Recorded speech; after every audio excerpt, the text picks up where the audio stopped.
Hey guys, it's Miss Gephardt, and we're going to go ahead and do notes today on water quality. So I'll make sure you kind of have that pen and paper ready to go. Just like in other previous notes, I'm going to kind of give you definitions that will be on the screen, but make sure you are listening to what we're also talking about because there's going to be some added information that you'd want to include. When you end this, you should be able to answer the following questions. So, how is the health of a body of water determined, and what are these indicators of water quality? Right, so the first one we're going to talk about is a term called turbidity. And turbidity essentially means clarity of water. How clear is the water? So if we look here, obviously this guy right here is the clearest, and this guy is the least clear. All right, and what is going to cause this lack of clarity? It could be sediment. Okay, it could be sediment that has weathered somewhere else and has been eroded into this body of water, and so it's kind of been stirred up. We could also see waste, so if we have like a power plant discharging something into, or a factory discharging something into a river, it could lead to this turbidity, or this lack of clarity. Runoff. So if you think about as the rain hits the ground, it's catching everything and it's taking it somewhere, okay? And so that runoff could lead to an increase in turbidity. So why is it bad? Okay, well, let's go through and talk about it. When we see water that is this not clear, okay, essentially I can put my hand on the other side of that cup and I can't see through it. What's going to happen is higher turbidity, which is this, is going to increase the absorption of sunlight. So this is going to cause an increase in the sunlight. It's going to absorb, it's going to take in more sunlight. So why is that bad? Well, it's going to increasing sunlight in a river or a lake or a pond is going to cause the water temperature to increase, okay? And so the water is getting warmer, and thus as water gets warmer, it's not able to hold as much oxygen, okay? So if we have an increase in the temp, we're going to see a decrease in the amount of oxygen. And that's a problem for any kind of fish or any kind of organism living in there because they need oxygen. Okay, so we definitely don't want to increase this turbidity any more than we need to. Sediment is going to flow naturally. That's kind of what happens. But if we have sediment because of building, if we're putting in a new housing development or something, that's a lot of sediment that's being disrupted and could be taken into a larger body of water, which could cause a problem. So we have to think that there's some processes that happen naturally and some processes like movement of sediment that we are causing a problem because of development and things like that. All right, the next indicator of water quality is something called pH, okay? And we will dive a whole lot more into pH when we get into chemistry. But just to kind of give you an idea, pH is a measurement, okay? So it's put on a scale, and it's a measuring how much of an acid or how much of a base a substance is, okay? So if we were to think about a typical acid, I want you to think about lemons, okay? So think about when you have a lemon, you take that lemon and put it, you take the lemon and if you touch that lemon or you put it to your mouth, it kind of has that bitter sort of taste. If you had a cut, it would burn like, there's no tomorrow. That's lemon, okay? If we're thinking of a base, I kind of want you to think of ammonia might be one to think of. Ammonia is like what you would see in Windex has ammonia in it. It's got that weird kind of strong burning smell. Um, Sometimes soaps can be have a base to it. And in the middle, this is the neutral. So this is something like you'd want water to be somewhere around neutral. We'd want our blood to be around neutral. So it's a measurement of how much of an acid or base. Well, think about you're a fish swimming in a big old pond. You don't want that pond to be very acidic or very basic. You want that pond to be somewhere in the middle, okay? Because it's good and a good place for you to live. If I'm a fish, if it's down here, it's terrible conditions. I'm going to die. If it's over here, it's just as bad. I'm going to die.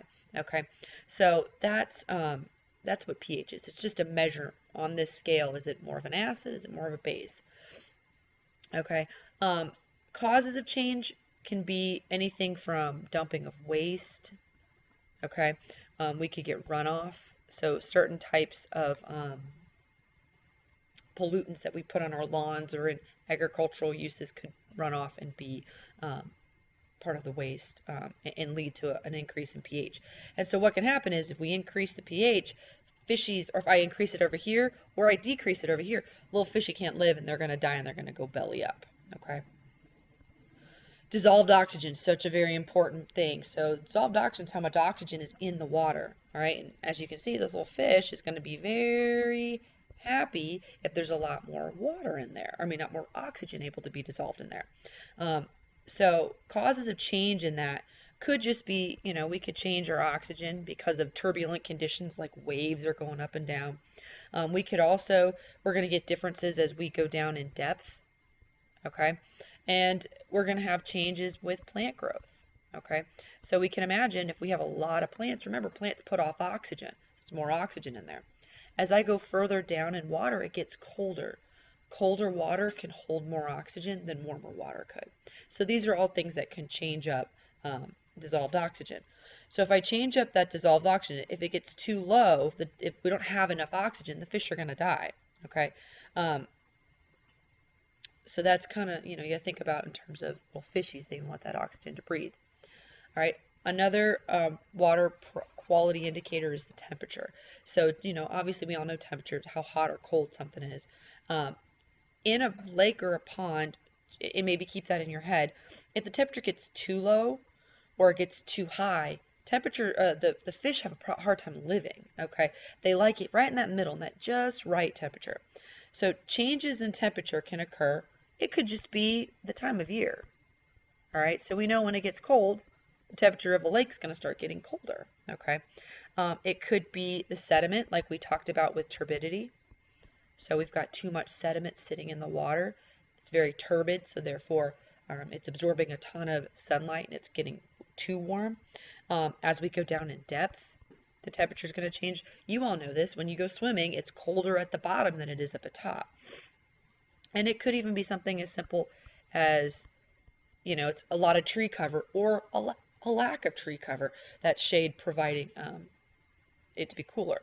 Results in changes, it can change how a fish lives. A fish can die if it's too hot or too cold. They can get sick, essentially. They can catch disease and die. So they have to have a just right temperature, and that just right temperature is going to be somewhere between, below 97 degrees, probably more towards the 70s, 70 degrees, but, below 97 or above 32. Okay. Next, we have something called nitrates, and nitrates, it's found in soil. These are the nutrients that are essential for plant life. Okay, and you're going to find nitrates in fertilizers and such. When we get nitrates, you're going to get them from fertilizers that might run off. So if maybe your parents are a big gardener or whatever, that when it rains, it's going to run off into a river or lake, and it's going to cause the plants there. If it caused your roses to grow in your garden, it's going to cause the plants in the pond to grow as well. You can also get it if we have a leak in a septic system. So a septic system is the system that a person who lives in a more rural area, like in a farmland, they use septic tanks to dispose of their waste when they go to the bathroom, as opposed to having it go to a sewage system like we would have, because they don't live in the city. Animal waste can lead to this.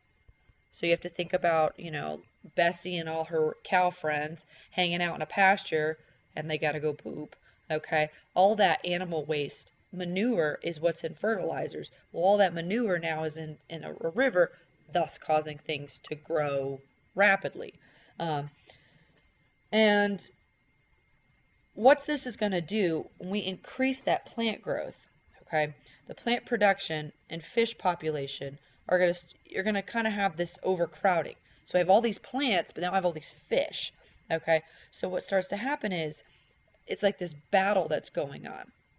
And what we're going to see is algae will start to form, okay, because it's a plant. So algae is going to start forming upon the tops and such, and the dissolved oxygen is actually going to decrease, okay, because we're not able to sort of get the fish are using, they're pulling what they can. We're covering up with algae. We're covering up the surface, so we're not going to be able to pull any oxygen into the water. The oxygen levels are going to drop, and now the fish are going to start dying, okay. and that's definitely a problem. Finally, we have something called a bioindicator. And a bioindicator, and I don't want you to be scared by this word, macroinvertebrate. All it means is a large invertebrate, which invertebrates are, in terms of this, I want to think of like fish. Um, this isn't really like a shrimp, but a shrimp-like thing. Crabs, sometimes even bugs fall into these macroinvertebrates. So they're an organism that is found in water, and is very sensitive to pollution. Okay, so if the water is very, very healthy, I'm going to find a lot of diversity in the water. So I would expect to see all of these teeny tiny little organisms, these bigger fish, larger fish, all over the place. It's going to look like, a whole forest of organisms. Okay.